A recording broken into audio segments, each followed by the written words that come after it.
Sesuaikan gaji kami sama sesuaikan UMP. gaji kami. Ini hak kami, peng kopi kami kemanakan orang ini bawa? Subsidi gaji. Subsidi gaji. Dinas yang lain ada. Kejelasan. Kami butuh kejelasan dari Bapak Bupati.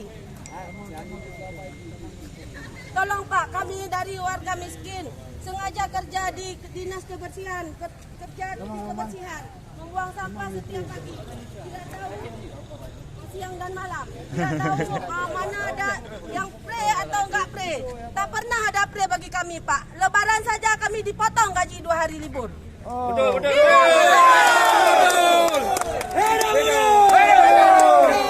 Kebijaksanaan kepada bapak-bapak pejabat-pejabat. Kenapa Rorai kami kau gaji, bantara. Kenapa kami tidak nak terima? Rorai kau gaji. Kabupaten Aceh Utara saja yang begini. Hidup! Kami tidak sanggup lagi Pak, tidak sanggup lagi. Yang masuk kerja pun gaji setengah, teken penuh gaji setengah. Satu SK 2 kerja.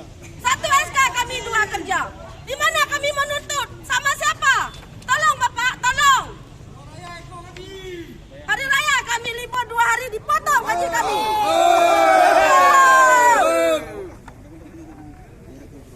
Gaji kami dengan UMP.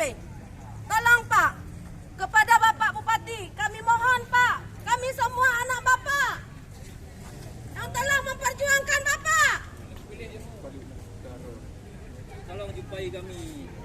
Tolong jumpai kami. Kami ingin penjelasan dari Pak Bapak. Ahmad, tolong jumpai kami ya Pak Ahmad.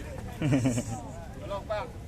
Masalah kami dengan jam sostek. Kami sudah 7 tahun lebih bekerja berhubungan dengan jam sostek. Tapi jam sostek tidak pernah memahami kami. Tidak pernah memberi respon buat kami. Sampai sekarang jatah kami tidak diadakan. Belum ada. Maka masa sudah habis.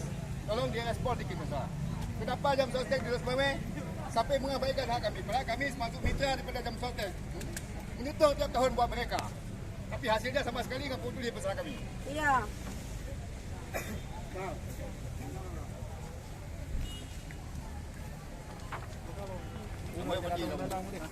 Banyak tuntutan.